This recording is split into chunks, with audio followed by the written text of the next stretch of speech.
Hey everybody, it's Jason Blaha here, and it's time for another breakfast with Blaha. And today I'm having steak, rice, broccoli, and Diet Dr. Pepper. Again, plenty of people got some negative things to say about some of this, and I don't care. You don't know basic nutrition. Go somewhere else. I don't got time for it. All right, let's talk a little bit about being married to exercises. And this is stuff I run into with my younger clients, my kids. People go, Jason, why do you call them kids? Anyone under the age of 25 is a kid. And so if you're one of my lifters and you're 23, I'm going to call you one of my kids. Just the reality of it. They're children. Being, again, more than 20 years younger than me, they're children. They don't have life experience. They don't have lifting experience. And one of the things that I get from my kids is that when I change one of their supplemental lifts, it's never, oh yeah, hey, maybe something else will work better, right? Maybe this is to avoid overuse. It's, Coach, you took this exercise away from me. You took it away from me. And they're upset.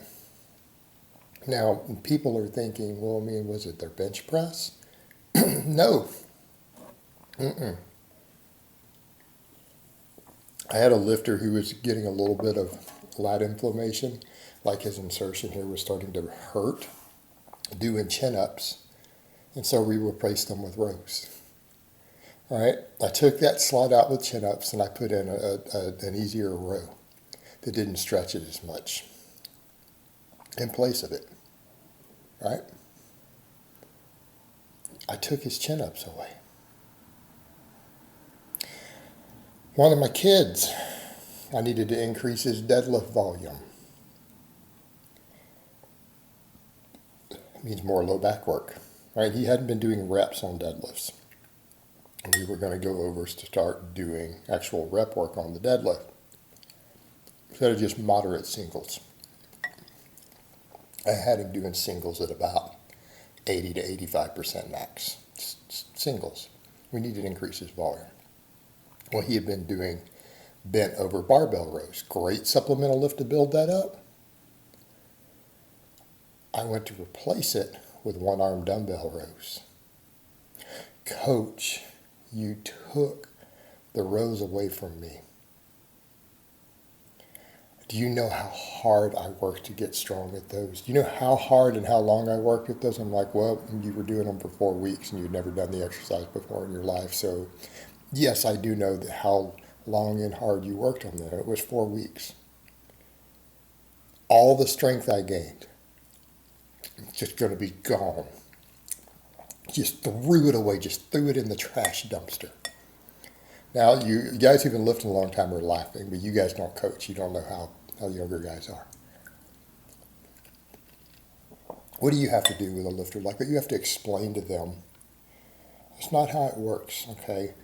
These are not high skill exercises.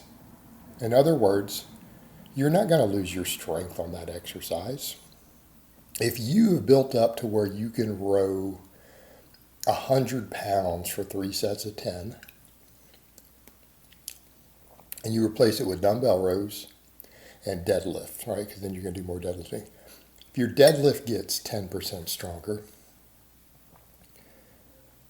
and your one-arm dumbbell row gets 10% stronger or 15% stronger, what's going to happen when you come back and do those bent over rows again? Are you going to be at 100 pounds for 10 anymore? No, that's going to go up.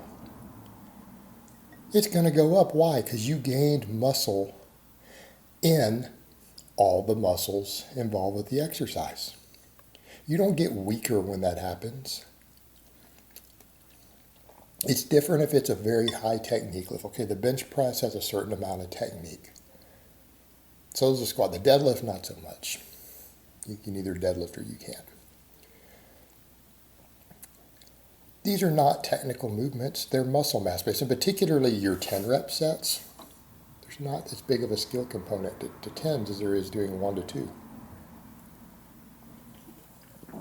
Your muscle mass is going to determine that. And so when we get married to these exercises like this, what happens? We're risking overuse. We're risking keeping an exercise in that may not be best in that slot when there's a different tool that could be there, therefore it's costing us gains. What happens again? Some of the kids, they're getting inflammation. They're getting overuse issues from the movement, and then they don't want to take it out. When the coach takes it out, they get upset. What does that mean? That if they were coaching themselves, a lot of you out there, that means you're going to leave that exercise in. What's going to happen? Eventually you're going to get hurt. Overuse. Okay, being married to these exercises puts us at risk of this. And it's different if it's a lift that we have a serious performance metric on. Okay?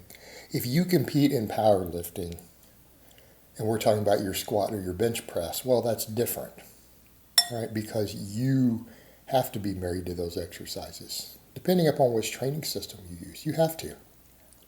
They're your bread and butter. But you know, it doesn't mean you can't even replace a lot of their volume with other stuff. Okay? You can replace a lot of your back squat volume with safety bar squat if you need to. And not lose anything as long as there's enough in there to maintain the skill. Because maybe you just want to be easier on your shoulders. Maybe you want an easier setup. Maybe you want to bench specialize more. Maybe you want to deadlift specialize more. And that'll allow you to do both. All right? But that's different though still, because it is a lift that you have to train for competitive purposes. Or even if you're running a system, okay, let's say you're running 5-3-1. Well, yeah, your big four are pretty important because of your main lifts. Everything else is secondary. Everything else is secondary. I'm not saying we shouldn't care about performance on them, because we should. We need to see workloads increase over time on these movements. That's how we get bigger. But you need to understand these are hypertrophy exercises. That's why we do all this other work, is to get thicker, is to get bigger, is to have carryover to our main list where we're building our strength and performance off of. Okay? They're just tools. They're just tools. You cannot have an emotional attachment to them. Just like when you're working on a project, care whether it's a house, a car, whatever.